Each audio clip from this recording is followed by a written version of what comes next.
لا إله إلا الله.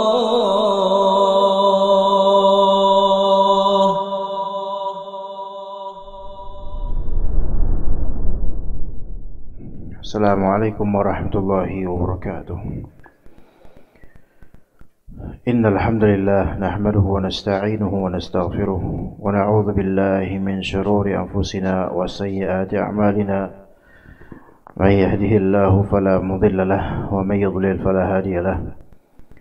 Asyhadu an la ilaha illallah wahdahu la syarika lahu wa asyhadu anna Muhammadan 'abduhu wa rasuluhu la nabiyya ba'dahu.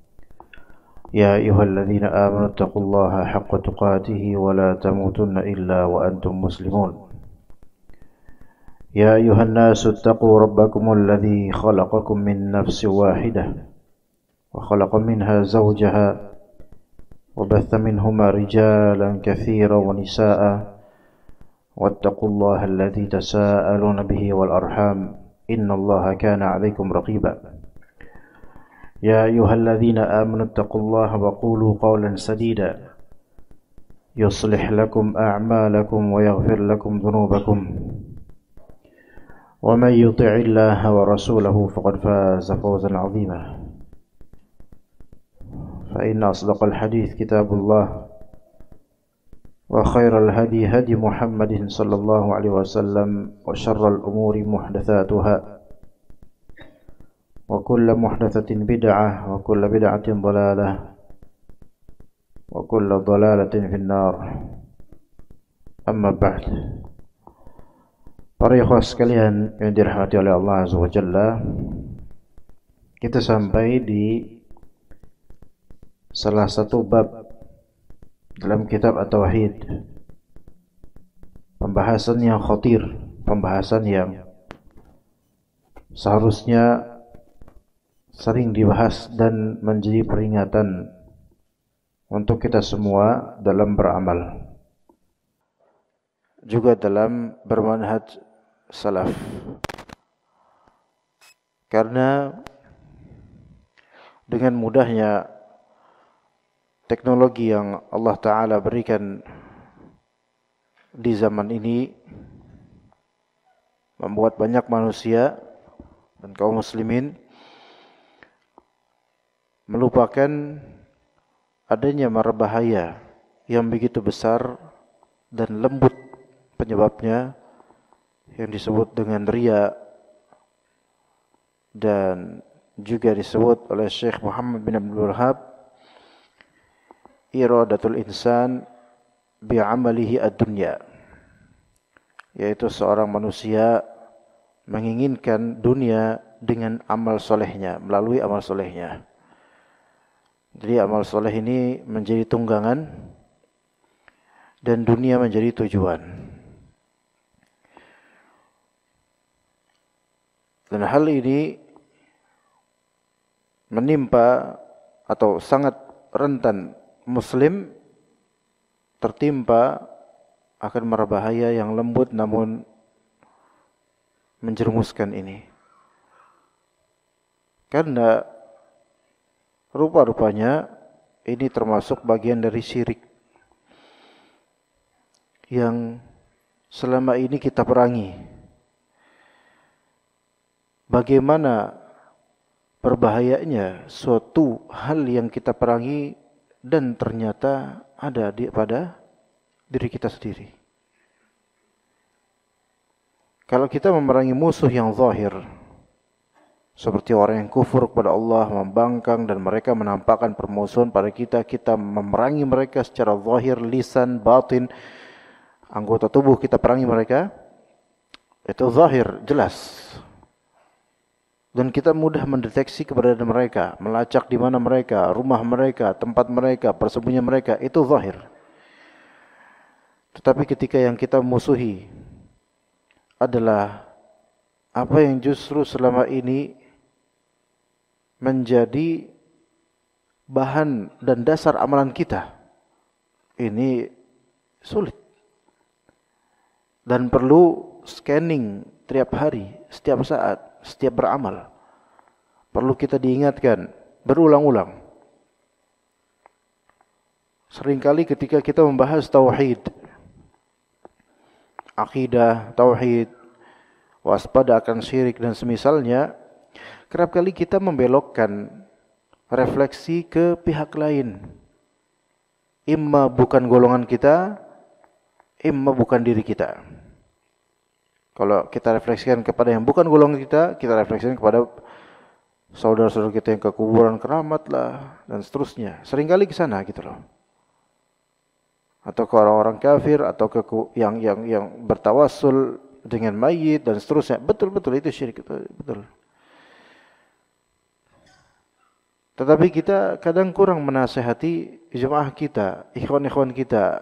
Dan kemudian yang kedua, kita sering merefleksikan pada selain diri kita. Baik seorang dai maupun mad'u, jemaah maupun ustadznya, ketika menasihati atau dinasihati akan tauhid dan waspada akan syirik, kerap kali membelokkan spion untuk orang lain mengajak padanya. Oh fulan, kayak fulan. Padahal boleh jadi malah kitalah yang membuat sarang itu di hati kita. Yaitu iradatul insan bi'amalihi ad-dunya. Keinginan manusia untuk menjadikan atau manusia menjadikan amalannya sebagai tunggangan menuju dunia sebagai tujuan. Bab ini Syekh Muhammad bin Abdul Wahhab letakkan setelah bab majaa fi riya. Setelah bab riya. Riya itu syirik. Dan perhatikan apa yang beliau sebutkan dalam kitab bab majaa fi riya, beda dengan pengistilahan atau ta'bir beliau dengan bab minasyirki iradatul insan bi'amalihi ad-dunya. Bismillah. Bab majaa fi riya, yaitu dalil-dalil tentang riya. Di bab itu tidak ditulis lafal syirik. Padahal riya ini adalah contoh yang paling andalan untuk masalah syirik. Dan yang paling Rasulullah SAW khawatirkan dan takutkan terjadi pada diri kita. Lebih daripada ketakutan beliau ketemunya kita dengan Dajjal. Tapi di bab berikutnya Syekh Muhammad menyebutkan minas syirki, merupakan termasuk kesyirikan. Manusia menginginkan dunia dengan amalannya. Apa rahasia di balik ini? Kok disebutkan adanya asyirk di bab ini? Ya. Yang pertama, Allahu a'lam, sebagai tanbih dan tazkir, peringatan untuk kita yang selama ini mungkin tidak menganggap ini termasuk syirik, makanya diingatkan, dimasukkan ke kitab tauhid dan dilafalkan dengannya minas syirik, termasuk bagian dari syirik. Peringatan, mengingat bahwa ini termasuk syirik loh. Ingat gitu loh. Itu bagi yang sudah pernah belajar.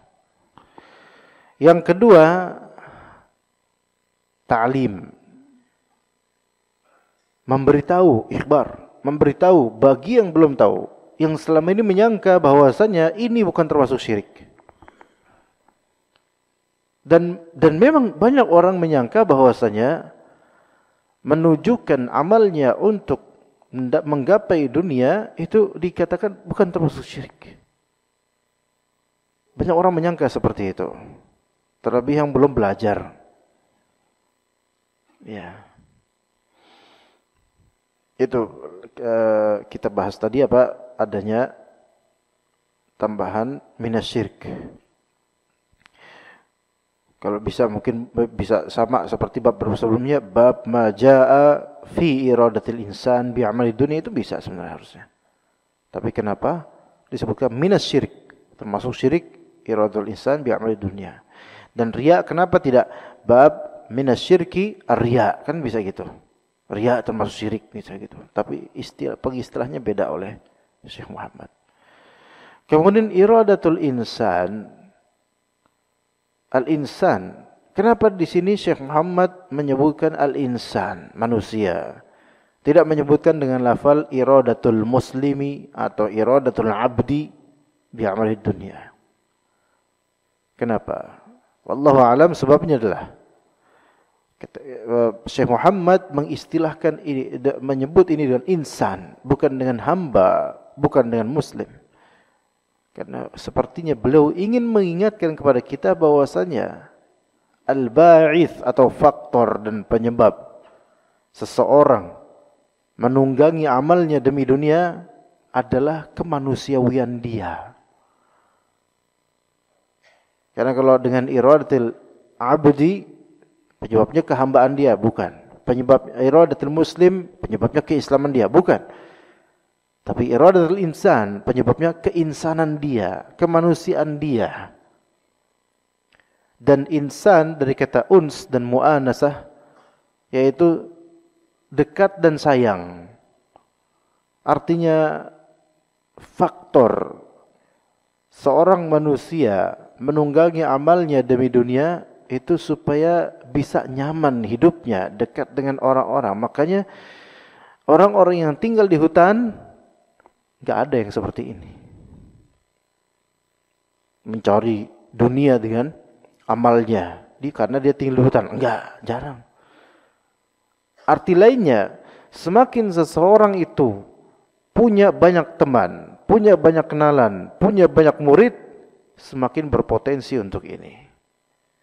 Karena apa? Karena kemanusiawinya itu semakin terwujud ketika dia itu memiliki banyak orang dekat. Banyak yang mengenal dia, banyak yang dia kenal. Itu lebih berpotensi, ikhwan. Makanya sebagian dari salaf itu berusaha untuk tidak punya banyak teman. Para salaf beda sikap ya. Ada sebagian salaf yang bersikap ingin memiliki banyak teman, itu ada. Sebagian salaf lain berusaha untuk menjaga diri dari banyak pertemanan, membatasi diri betul-betul. Kenapa? Di antara sebabnya karena mengetahui bahwa di antara sebab mudahnya seseorang berbuat syirik adalah seringnya dia tampil, seringnya dia bersama orang lain dan banyaknya pertemanan. Dan untuk zaman ini tentunya banyaknya follower, banyaknya jemaah, banyaknya yang ikut dia, banyaknya yang memperhatikan dia, banyaknya yang memotret dan foto dia. Ini semakin sulit urusan ini sebenarnya. Kemanusiawiannya itu betul-betul akan meninggi di situ, dalam artian dia itu merasa senang dengan banyaknya orang yang bersamanya. Itu manusia begitu. Insan ini bukan dari kata nisyan, ikhwan. Memang benar ada kalimat al-insan mahallul khata' wa nisyan, kata sebagian orang Arab. Manusia itu tempatnya salah dan alpa. Iya betul, itu kaidah betul. Betul, itu terwujud pada kita. Tetapi makna asal dari insan yaitu dari uns. Mu'anasah artinya sayang, dekat. Makanya manusia itu suka saling sayang satu sama lain, kekerabatan, berdekatan satu sama lain. Kayak orang namanya namanya Anis, artinya itu apa? Itu sayang, lembut gitu loh. Itu manusia. Taib. Iradatul insani bi'amalihi ad-dunya, dengan amalannya. Al-amal menunjukkan makna amal di sini yaitu amal ukhrawi, amal yang seharusnya soleh. Bukan amal dalam artian perbuatan secara umum, tetapi amal yang memang tujuannya harusnya akhirat. Tujuannya adalah ridha Allah. Tujuannya keselamatan akhirat. Manusia menginginkan bi amalihi, dan huruf ba di sini menunjukkan dia itu memperalat atau menggunakan amalnya. Ya, iradatul insan bi'amalihi.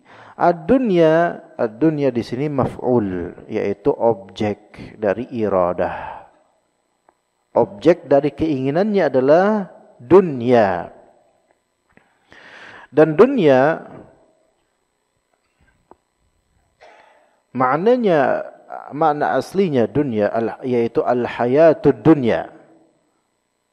Al-hayat al-dunya, kehidupan dunia itu yang dia inginkan.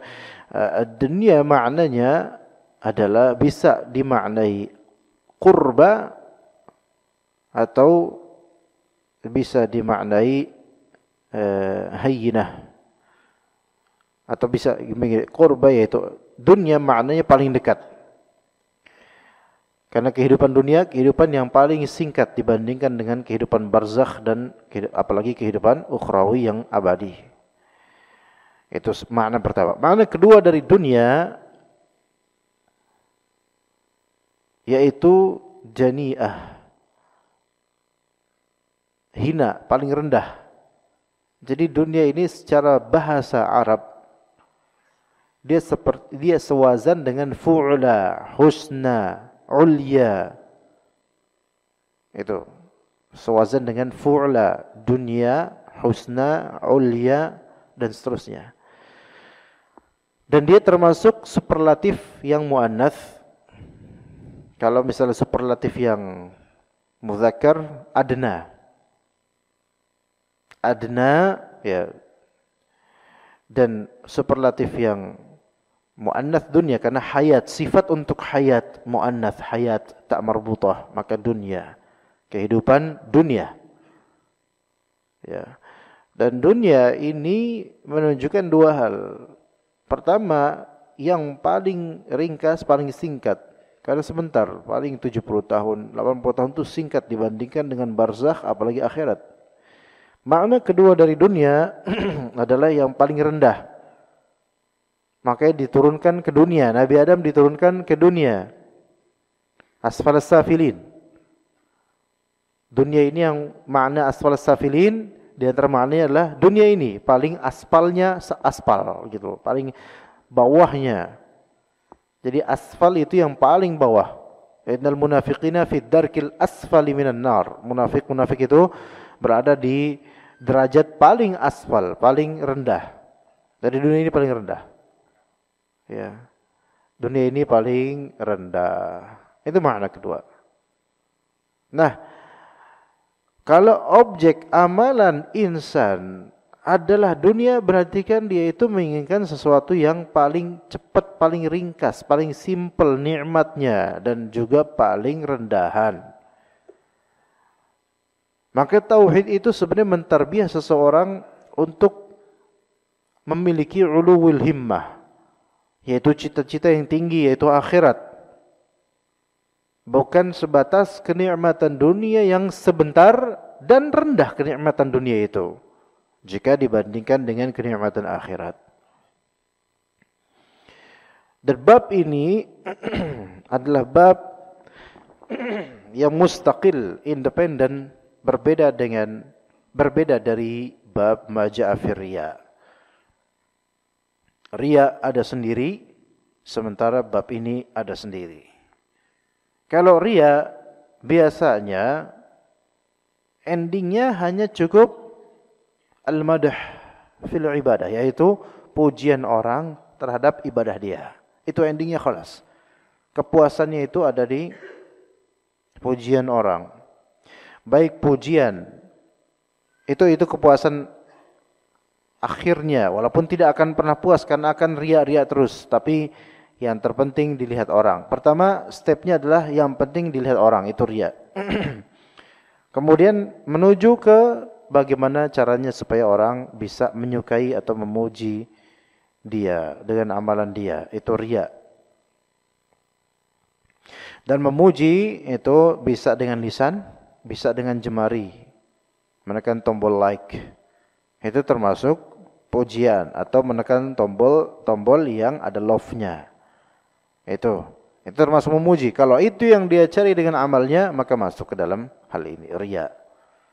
Baik, adapun kalau misalnya iradatul insan bi'amalihi ad-dunya, maka dia lebih ke masalah apa? Masalah yaitu manfaat yang dia dapat dari amalan tersebut. Manfaat yang dia dapat dari amalan tersebut. Seperti apa? Yang mana manfaat tersebut manfaat duniawiyah belaka pada asalnya. Al-mal, harta. Itu satu. Yang kedua, ar-riasah. Ar-riasah di sini yaitu kepemimpinan. Kepemimpinan. Ya. Masuk juga ke dalam ini semisal kepemimpinan yaitu al-jah wal martabah. Al-jah, jabatan, pangkat. Al-martabah, martabat. Ya, martabah, martabat. Taib. Hal-hal seperti ini ya, juga termasuk bagian dari dunia yaitu kesehatan. Kesehatan. Ya. Karena kesehatan ini bukan harta ya, dan dia bukan pangkat.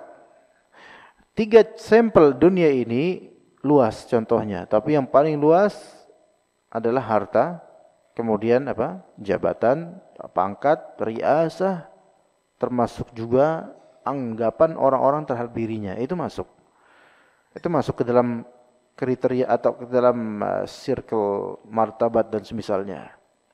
Yang ketiga kesehatan. Kesehatan badan, tubuh. Ya.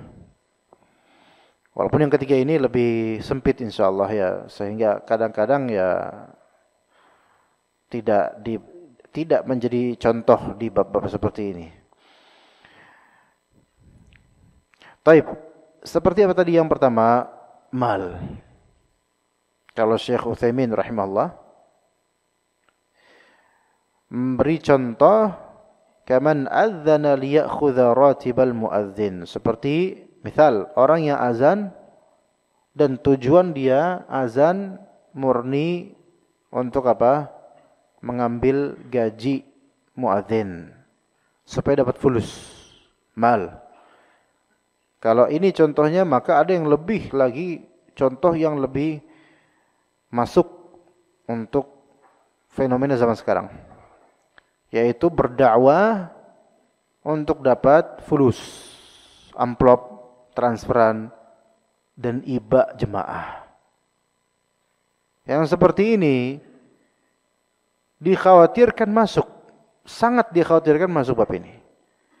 Urusan menerima hadiah itu ada bab lain, dan urusan mengharap dapat hadiah itu bab lain lagi. Menerima hadiah dari dakwah atau upah dari dakwah khilaf di antara ulama. Khilaf di antara ulama.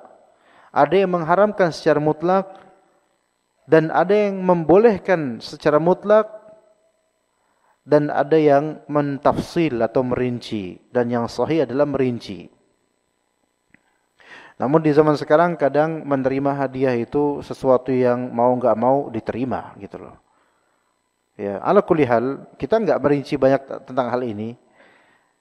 Tapi ketika berikutnya yaitu seseorang bukan menerima hadiah saja babnya, tapi mengharapkan hadiah dari dakwah, dari ngajar dan semisalnya. Ini juga perlu tafsil, bukan dalam rangka melonggarkan kewaspadaan, bukan, tetapi ketika di suatu zaman banyak sekali rincian-rincian perbuatan, kriteria, sebab dan akibat itu beragam, maka hukum-hukum itu harus disesuaikan dengan masing-masing kasus. Ketika seseorang memiliki kontrak kerja di pesantren, di yayasan, di masjid dan semisalnya, dan kemudian di situ sudah tertera biaya gajinya sekian juta, maka ini tidak masalah insyaallah, selama hatinya tidak bergantung pada nominal tersebut. Ya. dan lebih afdal lagi, dan ini ketika dalam upaya dakwah dan ta'lim dan semisalnya. Adapun kalau misalnya secara independen, dai lepas, tidak ada kontrak sama sekali, dan ini juga berpotensi untuk masuk ke dalam hal ini. Semua dari mereka, baik guru pesantren, ustadz yayasan, petugas masjid, DKM, panitia dan lebih-lebih ustadz-ustadznya, maka kalau kalbunya bergantung pada apa yang didapatkan dari materi, dengan amalan-amalan itu, kalau kalbunya bergantung di situ, masuk bab ini dengan begitu pekatnya. Dan semakin besar nominalnya, semakin berat pula untuk apa? Untuk menghindari diri dari syirik ini. Ya, jadi tidak mudah jemaah sekalian. Ya, apalagi di zaman sekarang. Begitu juga dengan kata beliau, au hajja liya'khudhal mal, atau seseorang haji karena pengen dapat harta, baik untuk dagang atau yang sekarang banyak terjadi yaitu badal haji, badal umrah dan semisalnya. Fenomena sekarang ini jemaah. Jarang diangkat, jarang dibahas dengan alasan mungkin ini enggak usah dibahas. Atau dengan alasan ini bukan fitnah, ini bukan ujian, enggak. Sekarang ini pemerintah Saudi itu membebaskan siapapun yang mau umrah, perempuan tanpa keterangan mahram pun enggak masalah, ya enggak? Itu urusan mereka ya. Karena apa? Karena Saudi sekarang sedang apa? Mengembangkan bisnis wisata. Gitu loh. Makanya mereka meliberalkan peraturan. Kan tahun-tahun sebelum corona harus ada klausul kalau perempuan yang mau umrah harus ada keterangan siapa mahramnya gitu loh. Lihat aja. Iya. Sekarang kenapa tidak? Mungkin bukan karena pemerintah Saudi anti dengan syariah, bukan itu. Karena mereka ada rencana gitu loh untuk apa? Meningkatkan perekonomian mereka. Iya. Jadi bisnis ya itu urusan pemerintahan mereka. Nah, dengan kemudahan ini, travel sunnah beberapa yang mulai kemudian bermudah-mudah. Ya. Ini bukan karena ustadznya dendam nih karena enggak diundang nih sama travel. Bodoh amat, Anda enggak perlu dengan itu. Mau ngundang mau enggak itu terserah. Bukan masalah itunya. Itu urusan, itu takdir Allah lah itu. Tapi sekarang kita harus mengusahakan mengingatkan. Sehingga banyak jemaah-jemaah awam, bahkan sebagian yang baru hijrah dari jemaah-jemaah kita, itu wah mumpung nih enggak ada persyaratan ini, daftarlah di travel yang memang dikenal sunnah. Karena travel sunnah itu Masya Allah mereka itu bagus gitu loh. Secara kronologi, ritual, itu betul-betul berusaha sunnah. Syaitan tidak tinggal diam. Ada celah di sini untuk membangkitkan kerakusan pada sebagian dari owner travel dan para punggawa-punggawa travel. Akhirnya wah gimana ya? Emang sih konsultasi ke Ustadz. Ustadz gimana Ustadz? Masalahnya Anda konsultasi ke Ustadz yang pro dengan travel Anda atau Ustadz yang netral?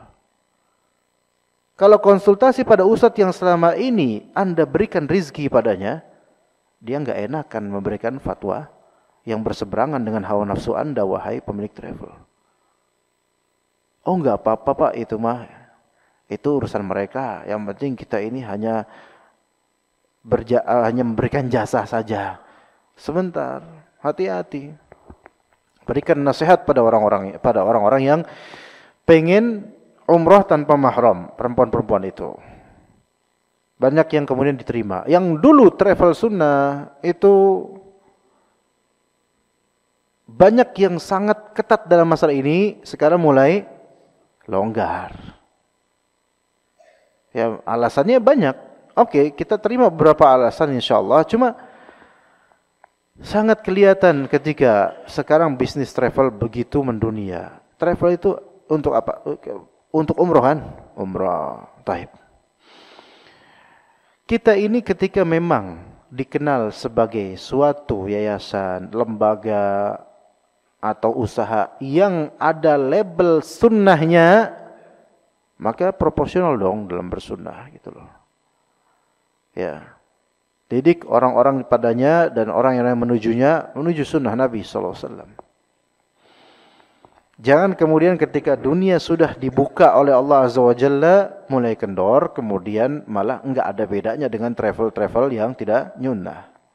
Mulai enggak ada bedanya kemudian. Ya, dan ini fitnah.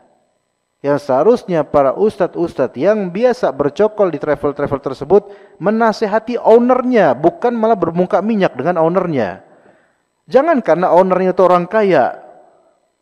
Jangan karena dia selama ini menyusu dari duitnya owner travel, kemudian apa? Bermuka minyak seperti itu.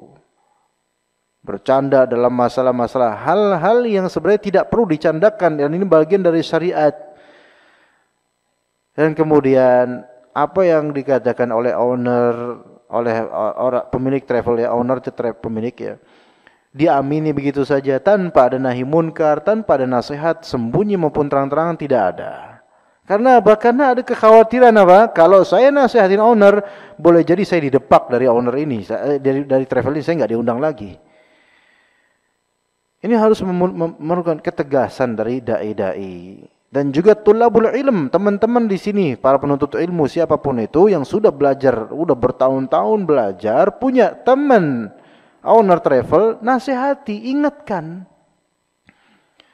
Anda ini menjadi wasilah, travel menjadi wasilah apa? Untuk orang-orang beribadah, maka jangan didik orang-orang itu untuk ke dunia. Jangan didik para ustadz, jangan berikan jalan para ustadz untuk bermuka minyak, dan jangan Anda rakus dengan dunia.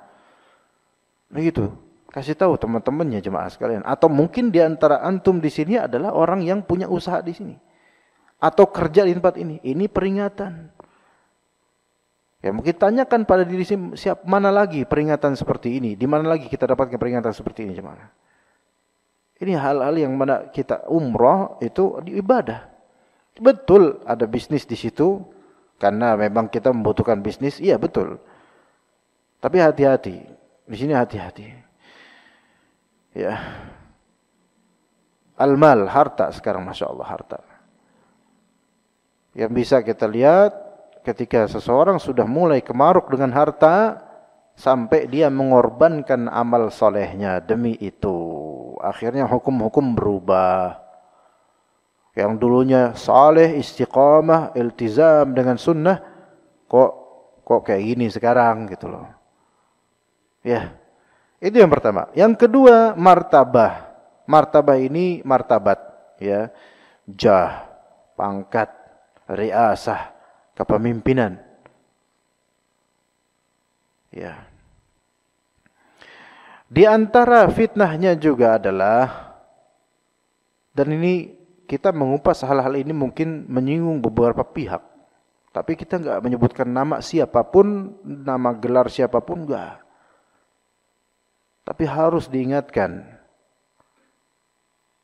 yaitu kata Syekh Utsaimin rahimahullah, kaman ta'allama fi kulliyatin liya'khudha asy-syahadata fatartafi'a martabatuh. Seperti orang yang belajar di perkuliahan dengan tujuan ijazah, syahadah, ijazah, gelar, sehingga terangkatlah martabat dia, gelar dia terangkat. Kalau dalam dunia keustazan mungkin dapat LC misalnya. LC itu menjual, ikhwan. Ya. LC, license, bukan LC, El Sinta News and Talk, bukan, beda itu. LC, license. Sebenarnya yang LC sekarang, mulai dari 2010-an kemari, itu bukan LC gelarnya. BA atau BA, Bachelor. Ya. Namun ya karena LC lebih menjual dan juga lebih membuat orang datang ke kajian, ya pakainya LC aja. Kayak enak kalau BA. Ya. Anda sendiri sebenarnya nggak mau di LC-LC-in, sampai sekarang nggak mau. Nggak mau di LC. Ya udah nama aja udah gitu, nggak usah LC. Karena memang lulus LIPI alhamdulillah. Cuman sampai detik ini ana nggak ngambil ijazah. Nggak. Nah ijazah itu artinya apa? Ijazah ajaza yujizu. Pembolehan untuk mengajar, pembolehan untuk membuat yayasan misalnya sebagai modal untuk sertifikat atau sertifikasi. Pembolehan untuk menuju jenjang berikutnya, S2 dan semisalnya. Atau gelar MA, MA. Atau gelar doktor, atau gelar profesor. Taib. Semua itu wasilah. Enggak diharamkan, secara mutlak enggak diharamkan pada asalnya. Karena itu semua wasilah. Bahkan hajat zaman ini memerlukan gelar-gelar. Ya. PNS misalnya memerlukan gelar untuk bisa bertahan di pekerjaannya. Baik. Jadi kadang-kadang masalah-masalah ini complicated gitu loh. Ketika memang kita enggak bisa kabur darinya dan harus melakukannya ya khalas, semoga Allah maafkan. Tetapi sekarang masalahnya di amal. Amal di sini bukan pekerjaan, tetapi amal di sini amal soleh. Ya dalam konteks kita dalam dunia kajian yaitu berdakwah. Berdakwah. Memang dibutuhkan kedokteran, para dokter dibutuhkan. Magister, para magister dibutuhkan mereka semua. Kita semua dibutuhkan. Alhamdulillah. Harus ada gitu di antara asal sunnah yang memiliki gelar. Karena dilihat oleh masyarakat umum dan juga di birokrasi juga bisa mempermudah gitu. Ya. Nah, tetapi kalau kita lebih telusuri makin kemari, gelar-gelar ini semakin murah. Ya, maksud dari semakin murah apa? Ya semakin banyak. Sesuatu itu ketika semakin banyak menjadi fitnah kecuali adab. Ya, sesuatu itu menjadi semakin banyak bisa menjadi fitnah kecuali adab dan ilmu yang bermanfaat. Adab semakin banyak semakin bagus. Ilmu bermanfaat semakin banyak semakin bagus. Makanya kata di Al-Qur'an, Rabbi zidni ilma, minta tambahan ilmu. Tapi bermanfaat ilmunya, ya, gitu. Bukan ilmu-ilmu sembarangan. Hanya saja kalau bergelar semakin banyak bergelar itu fitnahnya semakin besar. Bukan tidak mungkin makin kemari makin banyak orang bergelar prof di depannya atau doktor di depannya, tapi kualitas keilmuannya enggak seberapa. Kenapa? Kenapa begitu ikhwah sekalian? Kenapa? Ketika dihamparkan pernah melihat maksudnya ini alhamdulillah nih lulusan dari pesantren ini sekarang sedang menjalani gelar doktoral berapa belas orang ikhwan yang itu semua anak-anak muda, masya Allah, yang rata-rata lebih muda daripada anak usianya, masya Allah, dari sisi kita mensupport kedokteran, masya Allah. Di sisi lain kita nggak boleh terperdaya dengan kabar-kabar semisal ini. Karena yang terjadi yang sudah-sudah. Ketika sudah selesai jadi doktor, ke Indonesia, ke kita, sibuk di mana? Sibuk di yayasan, sibuk di birokrasi, sibuk di travel. Beda dengan dokter-dokter yang ada di Saudi Arabia misalnya. Di Saudi Arabia, para dokter mereka sampai usul salasah ngaji rutin di masjid kayak gini. Di kita kadang-kadang enggak dipakai. Entah karena gengsi, entah panitianya maunya udah karena dokter tabligh akbar. Kalau dokter itu levelnya adalah tabligh akbar dong. Atau safari dakwah. Habis waktu buat safari dakwah. Keluarganya belum tentu banyak porsi untuknya. Ini juga teguran buat panitia-panitia, terutama Jakarta nih, Jabodetabek nih. Safari dakwah. Wah, ada ustaz ini datang nih, dari mana? Dulu ustaz ini datang nih. Antum serius mah ustaz yang rutin di antum dulu itu tuh yang dikonsentrasikan. Apalagi sampai karena mengorbankan jadwal ustaz rutin demi apa? Safari dakwahnya ustaz fulan dan semisalnya. Capek ustaz fulan itu untuk apa? Mana waktu beliau untuk belajar? Emang kalau udah dokter, udah buku isinya di kepala semua gitu? Enggak gitu jemaah. Makanya sebagian dari orang-orang atau dari para tulabul ilm dan asatidzah yang bergelar tinggi, beberapa dari mereka mengeluh, kok setelah saya bergelar seperti ini, kesibukan saya itu bukan di kedalaman ilmu, tapi lebih sibuk ke orang-orang awam, ke tabligh akbar, ke birokrasi yayasan, tanda tangan ini itu, ngurusin sekolah dan seterusnya, sehingga ilmunya kececer. Dan ini yang terjadi jemaah. Ini yang masih sadar loh ya. Yang masih sadar pengen ke ilmu, betul-betul pengen punya waktu tenang untuk belajar. Minimal berapa jam sehari membaca. Itu, ada yang seperti itu. Kok saya kok malah makin bergelar, kok makin malah jauh dari ilmu yang sebenarnya. Dan kenyataannya di beberapa individu yang sekarang mau bergelar dokter lah atau MA dan seterusnya, kenyataannya mereka hanya mencari gelar. Supaya ingin begini nanti, ingin begitu nanti. Tapi tidak ada spirit untuk betul-betul mendalami ilmu sebenarnya. Kalimat-kalimat yang ana ucapkan ini boleh mungkin antum enggak faham sekarang. Beberapa tahun ke depan antum akan lihat. InsyaAllah. Ini bukan meramal, bukan. Karena tanda-tandanya kelihatan, indikasinya kelihatan, ikhwan. Maka di sini ketika menuntut ilmu, antum cari dari dai yang memang dia nuntut ilmu dai tersebut. Dia memang bahas ilmu. Bukan membahas hal-hal yang lagi hot, lagi trending topik dan enggak. Ini wartawan, bukan ilmuwan, bukan wartawan ini. Yang bahas ilmu walaupun ya gitu-gitu aja, kitab tauhid lagi. Dalam ini tuh. Maka kata sebagian dari ulama,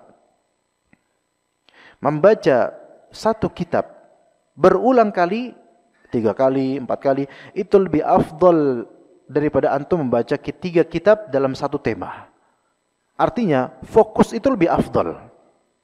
Konsentrasi lebih afdal. Daripada antum memperbanyak, tapi apa? Tasyatut itu pecah-pecah. Ini belum tentu jadi, ini belum tentu jadi, bikin lagi proyek, ini belum tentu jadi, bikin lagi proyek, ini belum tentu jadi. Hancur-hancuran, amburadul. Dan ternyata rata-rata yang seperti itu ada sisi mencari dunianya, jemaah, rata-rata begitu. Ya, coba didalamin lagi hal-hal seperti ini ya, para ikhwah sekalian. Yang mana ternyata iradatul insan bi'amali dunya ini telah masuk ke dalam dunia dakwah kita. Dan ini enggak bisa disangkal, terutama Jakarta ini gitu loh.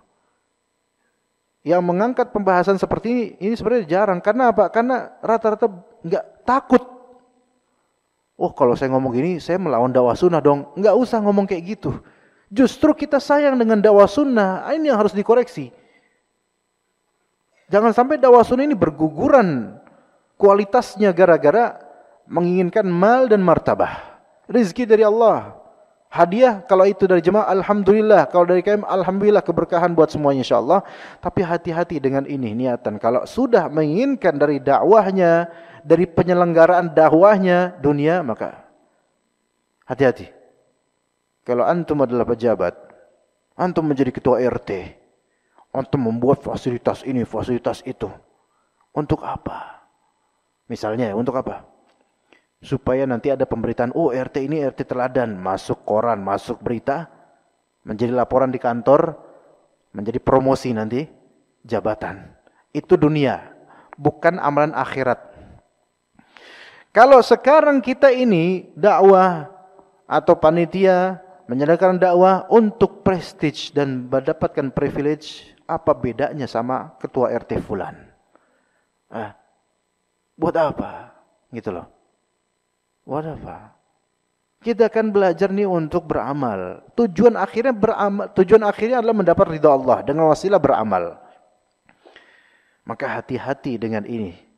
Iradatul insan bi'amali dunya, dan ini nasihat buat anak pribadi juga. Sangat-sangat ya. Karena ini nasihat sangat berat. Tadi dua udah kita bahas, mal, harta, kemudian martabat, derajat, jah yaitu pangkat dan seterusnya. Tanya pada diri kita, apa yang kau inginkan dari belajar ini? Apa yang kau inginkan dari dakwah ini? Wallahi jemaah sekalian, melihat sepasang suami istri datang ke pengajian murni buat ngaji supaya bisa beramal, supaya bisa selamat nanti di akhirat, wallahi itu jauh lebih afdal daripada seorang ustadz yang mengajar tapi dia itu pengen supaya apa? Dapat perhatian, dapat harta, dapat amplop dan semisalnya. Jauh lebih afdal suami istri yang sederhana itu. Dulu di zaman dakwah sunnah itu masih ditendang sedikit hancur. Ya maksudnya masih kecil dulu tuh. Jarang, udah jarang, yang datang sedikit dulu. Dulu zaman-zaman 2000-an awal, 90-an dulu. Itu di satu Jakarta aja kajian sunnah cuman ada di Ustadz Abdul Hakim dulu. Nah, dulu itu beda mentalnya jemaahnya. Rata-rata itu datang ngaji supaya bisa berbekal. Beneran ya? Kalau sekarang kita ini ngedatengin masjid, ada kepentingan semuanya. Dan kepentingannya cuma dunia, anggapan orang, kepentingannya supaya dapat prestige, supaya dianggap apa-apaan gitu loh, masuk ke dalam dunia kayak gini. Buat apa gitu loh? Apa yang diinginkan dari ini? Nanti habis. Perhatian manusia belum tentu Anda dapatkan. Harta belum tentu Anda dapatkan. Yang ada kerugian. Tapi coba kalau misalnya dari awal istiqomah, benar-benar pengen membantu dakwah ini, pengen berdakwah, pengen menyebarkan ilmu dan semisalnya, insya Allah Allah kasih itu yang kita harapkan, insya Allah.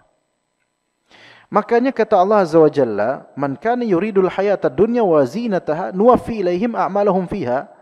Siapa yang menginginkan kehidupan dunia dan perhiasannya, kami berikan tunai untuk dia atas amalan mereka ini, ya. Wa hum fiha la yubkhasun, tidak dikurangi sama sekali. Tapi ulaika laisa lahum fil akhirati ilan nar. Mereka itu enggak ada di akhirat apapun kecuali ganjaran apa? Neraka. Wa habita ma sana'u fiha wa batilum ma kanu ya'malun. Dan gugurlah apa yang mereka perbuat, batillah amalan mereka. Tapi ayat ini dikhususkan jemaah sekalian, ayat ini umum ya, dikhususkan dengan ayat Al-Isra 18. Man kana yuridul ajilata ajjalna lahu fiha. Siapa yang menginginkan dunia, ajilah ini dunia, ya, ajjalna lahu fiha ma nasha, ini kalimat liman nurid. Kami akan segerakan buat dia dunia bagi siapapun yang kami inginkan. Liman nurid, yang kami inginkan. Ya. Pertama, ma nasha, untuk dunianya Allah Ta'ala berikan dia sekian, terserah Allah. Liman nurid, siapa nih objek yang Allah berikan, yang memang dia pengen dunia, Allah berikan dengan kadar yang Allah inginkan. Tsumma ja'alna lahu jahannam, kami jadikan buat dia jahannam. Artinya gini, apakah semua orang yang mengejar dunia pasti dapat dunia? Enggak. Walaupun janji Allah di surat Hud 15-16, kami akan tunaikan, iya. Tapi dikhususkan dengan apa? Dengan kehendak Allah. Kalau Allah berkehendak. Artinya, ada kalanya orang fakir dari kalangan muslimin itu lebih mending kekayaannya dibandingkan orang fakir di kalangan kafirin. Artinya, ada orang kafir, udah kafir, dia cari dunia, enggak kaya-kaya. Padahal kan ini janji Allah, siapa yang pengen kehidupan dunia dan perhiasannya, maka kami akan tunaikan buat dia. Katanya begitu, enggak. Allah Ta'ala kadang-kadang berkehendak orang kafir fulan itu tidak kaya-kaya. Padahal carinya dunia. Ya, berarti ini dikembalikan kepada apa? Kehendak Allah Azza wa Jalla. Nah, sekarang maksudnya di sini adalah yang tadi saya bilang, kalau kita mencari keduniaan di amal soleh kita, memang ada janji Allah bakal dikasih, iya. Tapi itu ketika Allah menginginkan, boleh jadi tidak dikasih. Udah capek beramal, ya, demi dunia enggak dapat, dosanya dapat. Dan itu ada di beberapa panitia bahkan menyelenggarakan ini itu supaya dapat kucuran ini, kucuran itu. Tujuannya itu. Tahu dari mana Ustaz? Ya, bukan tahu dari mana, dari hatinya, bukan. Tapi dari kelakuan, kok bisa begitu? Ya, ya bisa begitu. Ngundang ini, ngundang itu, nama-nama besar, Masya Allah. Tapi dapat apa? Dapat prestis ya? Enggak, malah dapatnya tambah sulit, tambah sulit, tambah sulit hidupnya. Ada beberapa panitia kayak gitu. Bahkan tidak sedikit, ada beberapa panitia untuk daurah-daurah atau kajian-kajian parenting, kajian-kajian keluarga ya. Daurah-daurah keluarga, bukan kajian. Daurah-daurah keluarga di beberapa tempat, di Bogor, di beberapa tempat gitu kan. Di tempat-tempat kayak wisata-wisata gitu. Ya mana beberapa ini berkasus dan beberapanya populer sampai punya hutang sekian puluh atau ratus juta, bahkan korupsi sekian puluh juta. Ini terjadi di dakwah kita, ikhwan. Saya mengangkat seperti ini supaya melek kita bahwasanya kenyataan menginginkan dengan amalan dunia ini merusak sekali. Bisa merugikan banyak pihak. Beberapa individu yang seperti ini itu kadang ngutang dulu supaya menjadi modal buat ngadain camping-camping sunnah. Ini terjadi, camp-camp sunnah. Ternyata hasilnya ngundang orang-orang kaya. Harga sekian. Ini terjadi, happening, wallahi terjadi. 7 tahun belakangan ini. Beberapa proyek seperti ini. Dan ikhwan ini jadi buronan sekarang, ikhwan. Buronan ikhwan-ikhwan lain. Karena pada merasa ditipu dengan orang ini. Begitu. Coba lihat. Apa yang kita inginkan sih dari sini gitu loh. Itu ratusan juta uang orang. Kita mengangkat ini kasus yang jarang, enggak banyak yang seperti ini insyaallah. Tetapi di sini sampelnya ketika dakwah ini dikendarai oleh orang-orang yang punya kepentingan murni karena pengen narik dunia, ini akibatnya kerugian fasad fil ard. Ini happening. Bukan untuk nakut-nakutin antum, tetaplah ngaji insyaallah di sini aman insyaallah. Aman. Dan bahkan mau kenyataan yang lebih real ikhwah sekalian yang memang kita katakan orang kalau udah caper saja dia akan mengeruk keuntungan duniawi dari situ. Di grup Masjid Hijau ada 3 waktu itu. Ya, dulu sebelum pandemi ya. Ada 1 ikhwan sebelum pandemi dulu. 2018, 2019. Masih ingat gak dulu yang di grup pasti banyak nih ya. Kan ada 3 grup itu ya. Dulu anak admin, sekarang alhamdulillah udah ditepak dari admin. Jadi anak jadi warga biasa aja. Anak gak mau jadi admin juga, ngapain ya. Nanti anak hapus-hapusin semuanya ya. Anak restrik yang gak boleh komentar, anak doang yang boleh. Di 2018, 2017 dan sekitarnya 2019 ada 1 ikhwan yang beliau itu semoga Allah beri hidayah. Suka share poster dakwah dan suka share jadwal kajian dan suka share poster-poster kajian. Entah antum masih ingat atau enggak dulu, 5 tahun lalu. Ya. Dan itu Masya Allah. Anak kira ini admin. Sama anak tanya ikhwan, antum kenal fulan? Enggak, tapi dia rajin banget Masya Allah. Oke. Dan tahu enggak itu rajin kayak gitu buat apa? Narik simpati untuk ikhwan-ikhwan kita supaya bisa ngutangin dia itu. Anak termasuk korban, makanya ngomong. Iya. Dan yang menghutangi dia di antara ikhwan kita banyak. Lapor juga ke ana gitu loh. Iya. Ana bilang, "Loh, antum juga. Loh, Ustaz juga." Sama dong. Iya. Masuk juga ke Tharikul Huda Keranggan. Mungkin berapa ikhwan ada yang tahu maksudnya kasus ini. Masih ingat mungkin atau berapa korban di sini. Di Tharik pun berkasus sampai bahan pembicaraan ikhwan-ikhwan kita sana. Ini fulan ini masuk dan bukan orang Cilangkap, bukan orang Keranggan. Tapi rajinnya Masya Allah untuk nge-share hal-hal yang baik. Suf, lihat. Tapi kayak gini kelakuannya. Sampai kemudian malah jadi salah satu bagian dari marketer ana. Maksudnya usaha dagang ana masuk juga dia daftar. Waktu itu ana belum tahu gitu loh. Nah semua orang di grup marketer ana juga dijapri sama dia, nyari utang. Sampai kayak gitu, ikhwan. Dan hutang dia udah sekian ratus juta sebenarnya sama ikhwan-ikhwan kita.